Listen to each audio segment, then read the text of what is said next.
எல்லாருக்கும் வணக்கம். இன்றைக்கு மன பயம், மன பதட்டம் அதை பற்றி பார்ப்போமே. அந்த மனம் சார்ந்த நோயை பற்றி பார்ப்போம். ஆங்கிலத்தில் ஃபோபியான்னு சொல்லுவோம், இல்லை ஆன்சைட்டி நியூரோசிஸ் அப்படின்னு சொல்கிறோன்னு வைங்களேன். நிறைய பயங்கள் இருக்குது. பயத்துக்கு ஒவ்வொருத்தருக்கும் ஒவ்வொரு விதமான பயமாக இருக்கும். என்கிட்ட சில பேர் சொல்லுவாங்க, என்ன டாக்டர் போன மாதம் வரைக்கும் எவ்வளவு பயங்கர தைரியசாலி, என்ன இப்படி போய் பயப்படுறாரு? பெரிய தைரியசாலி மாவீரன் நம்ம நினைச்சிட்டு இருப்போம். சாதாரண ஒரு வைரஸ் காய்ச்சலுக்கு பயப்படுவாங்க. இருட்டு கடுமையான இருட்டா இருக்கும். இரவு 12 மணி 1 மணி கூட போவாங்க. ஆனா வீட்டுக்குள்ள இருக்கக்கூடிய ஒரு பல்லிக்கு பயப்படுவாங்க. சோ நிரந்தரமாக எல்லா விஷயத்திலும் தைரியசாலி என்று உலகத்தில் யாருமே கிடையாதுங்க. ஏதோ ஒரு விஷயத்துல ஒவ்வொரு மனிதனுக்கு மனிதன் அந்த பயம் சார்ந்த விஷயங்கள் மாறுபட்டு கொண்டே இருக்குங்க. இப்ப நிறைய அதை பத்தி பார்ப்போம் நம்ம. அந்த பயம் அதுல முக்கியமாக இப்ப நம்ம பார்க்க வேண்டியதை இந்த பதிவுல நான் சொல்ல நினைக்கிறேன். என்னன்னா, சமீப காலத்துல அதிகமான பயம் எதுல வருதுன்னு சொன்னீங்கன்னா, கேன்சர் போபியா, ஹார்ட் அட்டாக் போபியான்னு சொல்றோம். நீங்களேன் ஹார்ட் அட்டாக் வந்துருமோ இல்ல கேன்சர் வந்துருமோ அப்படிங்கிற பயம் இப்ப நிறைய பேருக்கு வந்துருச்சுங்க. பொதுவாக இந்த பயம் இருக்கு இல்லையா, நம்ம சின்ன பிள்ளையில இருந்து நம்ம எல்லாம் பார்க்குறோம், கேள்விப்படுறோம். பர்சனல் எக்ஸ்பீரியன்சஸ் இருக்கும். ப்ளஸ் ஒரு டிவியில் பார்த்துருப்போம், சினிமாவில் பார்த்துருப்போம், அல்லது ரீசன்ட் டைம்ஸ் செல்ஃபோனில் ஏகப்பட்ட செய்திகள். செல்ஃபோனில் தினம் பார்த்தீங்கன்னா நிறைய மெசேஜஸ் வரும். அதில் பயமுறுத்துற மாதிரியான மெசேஜஸ் நிறையா நம்ம பார்க்குறோம்னா, எல்லா விஷயங்களும் கண் பார்க்கிறது, காது கேட்கிறது, மனம் உணர்கிறது, இது போய் மூளைக்குள்ள போய் ஸ்ட்ராங்காக பதியுது. நாங்கள் பதிஞ்சிருக்கு, எல்லாருக்குமே பதியும். ஒவ்வொருத்தரும் தினம் ஏதாவது ஒரு சம்பவத்தை நம்ம செஞ்சுதான் ஆகும். பயத்தை கொடுக்கக்கூடிய ஏதோ ஒரு சம்பவத்தை நமக்கே இல்லாட்டிலும் கேள்வியாவது படுவோம் நம்ம. அப்ப எல்லாருக்குமே பதிவாயிருக்கு.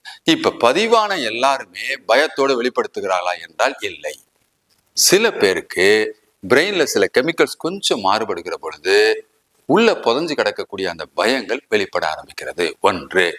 இரண்டாவது, அந்த பயத்தை தூண்டுகிற மாதிரி, அதிகரிக்கிற மாதிரி அவங்க வாழ்க்கையில ஏதாவது ஒரு சம்பவம் நடக்கிற பொழுது இன்னும் பயத்துடைய அளவு கூடுகிறது. ரைட்டா? இதுதான் அதனுடைய பேசிக் கெமிக்கல் மெக்கானிசம்ஸ், இந்த பயத்துக்கான விஷயம். இன்னொரு முக்கியமான விஷயம் என்னன்னா, ஏன் பயம் இப்ப சமீபத்தில் அதிகரிக்கிறதுன்னு சொன்னா, நான் சொன்ன மாதிரி பிரெயின்ல இருக்கக்கூடிய இன்னர் ஃபேக்டர், வெளியில நடக்கிற அவுட்டர் ஃபேக்டர் ஒரு பக்கம் இருந்தாலும், முக்கியமான காரணம் என்னன்னா, கேள்விப்படுகிற சம்பவங்களை, நாம் பார்க்கிற சம்பவங்களை, பயத்தை கொடுக்கக்கூடிய நிகழ்ச்சிகளை நம்மோடு பொருத்தி பார்க்கிற பொழுதுதான் பயமாக மாறுகிறதுங்கிறான். இப்ப நான் தினம் நூற்றுக்கணக்கான செய்திகளை கேள்விப்படுறேன். எவ்வளவு விஷயங்கள், நெகட்டிவான விஷயங்கள், பயமான விஷயங்கள், பயத்தை தூண்டுகிற கொடுக்கக்கூடிய பல விஷயங்களை கேள்விப்படுறோம். மூளை உள்வாங்கத்தான் செஞ்சிருக்கிறேன். நான் ஏன் பயப்படல அப்படின்னு சொன்னா, அதை என்னோடு பொருத்தி பார்ப்பது இல்லை. இங்க என்ன பிரச்சனைனா, பொருத்தி பார்த்தல். இப்ப வர்றாங்கல்ல, சொன்ன இல்லையா, காமனா heart attack phobia, heart attack வந்துருமோ, இந்த பக்கம் வலிக்குது, வேர்த்து வருது, படபடப்பா இருக்கு, அப்ப ஹார்ட் அட்டாக்.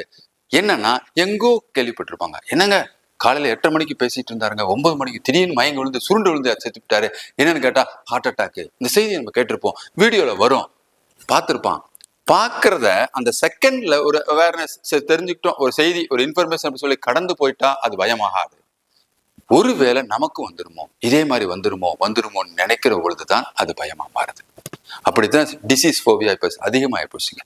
எங்கேயோ கேன்சர் பத்தி நிறைய கேள்விப்பட வர அதிகரிக்குது, ஹார்ட் அட்டாக்கும் அதிகரிக்குது. இது கேள்விப்பட தன்னோடு பொருத்தி பார்த்து அதிகரிக்கிறது பயம். சரியா? ரைட். இந்த பயத்தை போக்குறதுக்கு என்ன டாக்டர் செய்யணும்?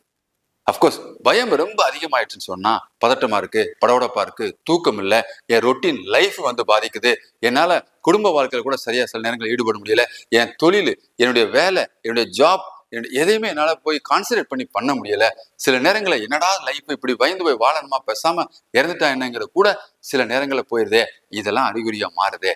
இதுக்கு என்ன டாக்டர் செய்யலாம்? 2 விஷயங்க.